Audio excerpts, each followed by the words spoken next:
Welcome to విధ్వంసం files. CBI ED దర్యాప్తు చేస్తున్న ఢిల్లీ మద్యం కుంభకోణంలో ఆంధ్రప్రదేశ్కు చెందిన బడాబాబులు ఉండటం పెద్ద ఆశ్చర్యం కలిగించే విషయం కాదు. జగన్ అధికారంలోకి వచ్చిన తర్వాత ఏపీలో మద్యం వ్యాపారం కొత్త పుంతలు తొక్కింది.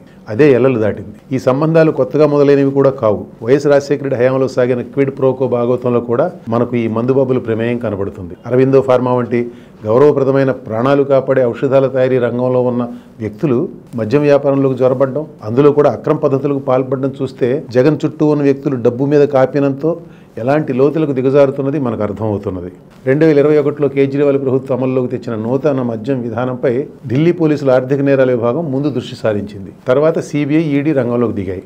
ఈ మధ్యలో ఆప్ ప్రభుత్వం ఆ పాలసీని రద్దు చేసింది. పెద్ద మొత్తంలో డబ్బు తీసుకొని కొన్ని మద్యం సిండికేట్లకు అనుకూలంగా కేటాయింపులు జరిపారన్నది ఇందులో ప్రధానమైన అభియోగం. 2 తెలుగు రాష్ట్రాల్లో మూలాలు ఉన్న సౌత్ గ్రూప్ అనే లిక్కర్ లాబీ మద్యం దుకాణాల కేటాయింపుకు బదులుగా గోవా ఎన్నికల ప్రచారం కోసం ఆమ్ ఆద్మీ పార్టీకి 100 కోట్ల రూపాయలు ఇచ్చిందని ఈడీ ఆరోపణ. ఢిల్లీ ప్రభుత్వంలో ఉప ముఖ్యమంత్రిగా ఉన్న మనీష్ సిసోడియాను, శరత్ చంద్రారెడ్డిని, ఎంపీ ఒంగోలు ఎంపీ మాగుంట శ్రీనివాసులరెడ్డి కుమారుడు రాఘవ్ను అరెస్ట్ చేసింది ఈ కుంభకోణంలోనే. ఏపీకి చెందిన చివరి 2 అప్రూవర్లుగా మారారు. అంటే తాము తప్పు చేసినట్టు ఒప్పుకున్నారు. తెలంగాణ ముఖ్యమంత్రి కేసీఆర్ కుమార్తె కవితకు కూడా ఇందులో ప్రమేయం ఉందని సిబిఐ అంటున్నది. అసలు స్కామ్ అన్నదే లేదని ఢిల్లీ సీఎం అరవింద్ కేజ్రీవాల్ అంటున్నారు. పెనక శరత్ చంద్రారెడ్డి అరవిందో ఫార్మా యజమానైన రాంప్రసాద్ రెడ్డి కుమారుడు, జగన్కు సన్నిహితుడు. ఢిల్లీ మద్యం స్కామ్లో శరత్ A8గా, ఆయనకు చెందిన ట్రైడెంట్ లైఫ్ సైన్సెస్ కంపెనీ A5గా సిబిఐ అభియోగాలు మోపింది. ఇందులో శరత్ పాత్ర కీలకమైందని, తన గ్రూప్ అయిన ట్రైడెంట్ కెంఫర్ ద్వారా ఇంకొన్ని బినామీ కంపెనీల ద్వారా దేశ రాజధానిలో మద్యం రిటైల్ జోన్లను సొంతం చేసుకున్నారని ఈడీ రిమాండ్ రిపోర్టులో ఆరోపించింది. ఈ ట్రైడెంట్ కెంఫర్లో 99.99% వాటాలు RPR Sons Advisors Private limited అనే సంస్థ చేతిలో ఉన్నాయి. ఈ ఆర్పిఆర్ సన్స్ వైసీపీ నేత విజయసాయిరెడ్డి అల్లుడు రోహిత్ రెడ్డికి చెందిన కంపెనీ. ఆయన అందులో 2021 ఏప్రిల్ నుంచి డైరెక్టర్. శరత్ చంద్రారెడ్డి, రోహిత్ రెడ్డి స్వయాన అన్నదమ్ములు. ఇప్పుడు కొంచెం వెనక్కి వెళదాం. ఆంధ్రప్రదేశ్లో ఆదాన్ డిస్టిలరీస్ అనే కంపెనీ ఉంది.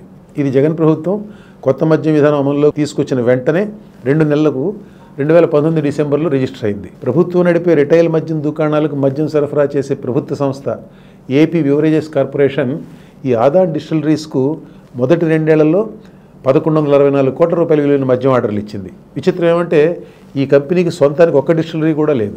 Visakha distilleries, PMK distillation, SPO agro industries అనే 3 మద్యం తయారీ కంపెనీలను లీజుకు తీసుకొని ప్రభుత్వానికి మద్యం సరఫరా చేస్తున్నది ఈ ఆదాన్ డిస్టిలరీస్.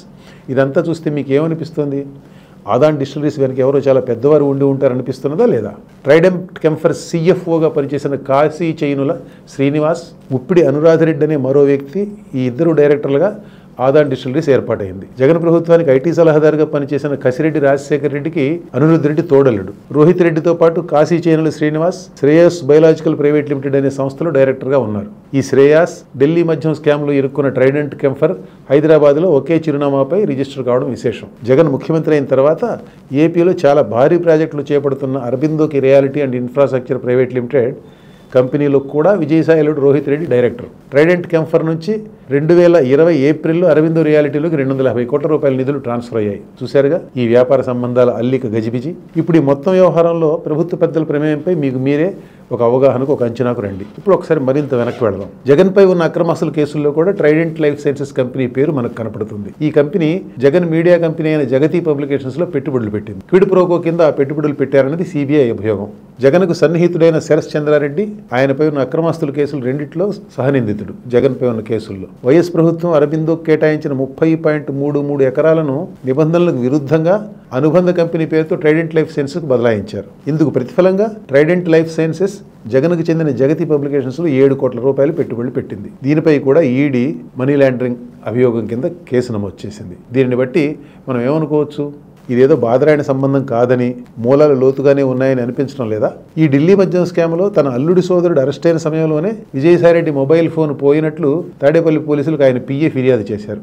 ఢిల్లీ మద్యం స్కామ్ నిందితులు, వారి అనుచరులు డజన్ల కొద్ది సెల్ ఫోన్లు మార్చిన ప్రతి ఫోను ధ్వంసం చేశారని ఈడీ ఛార్జ్షీట్లో పేర్కొన్న నేపథ్యంలో విజయసాయిరెడ్డి ఫోన్ పోయిందన్న కంప్లైంట్పై టీడీపీ నేతల నుంచి వచ్చిన స్పందన ఆశ్చర్యమేమీ కలిగించదు. జగన్ వాటాలు సహా ఢిల్లీ మద్యం స్కామ్ సమాచారం అంతా ఆ ఫోన్లోనే ఉందన్నది టీడీపీ వారి ఆరోపణ.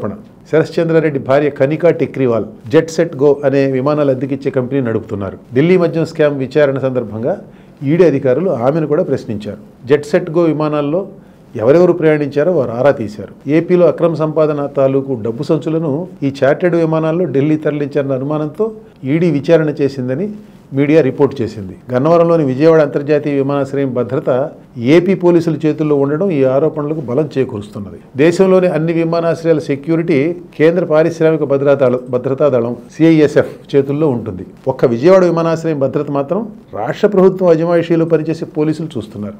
అత్యంత ఆశ్చర్యకరమైన ఈ నిర్ణయాన్ని మోదీ ప్రభుత్వం ఎందుకు తీసుకోవాల్సి వచ్చింది? దీనికి వారు ఎలాంటి హేతుపద్ధతి చూపించగలరు?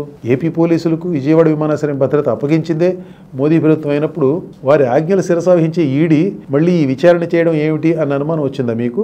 రావాల్సిన అనుమానం వచ్చింది. అదొకటే కాదు, ఈ మొత్తం వ్యవహారంలో చాలా అనుమానాలు ఉన్నాయి. మన ఆలోచన శక్తికి కాస్త పదును పెడితే అనుమానాల గజిబిజిలో ఏ దారం ఎక్కడికి దారి తీస్తున్నది ఊహించవచ్చు. కాకపోయినా ఇందులో నుంచి వచ్చే అవినీతి కంపు ఘాటును భరించడం మాత్రం ఎవరికైనా కాస్త కష్టమే.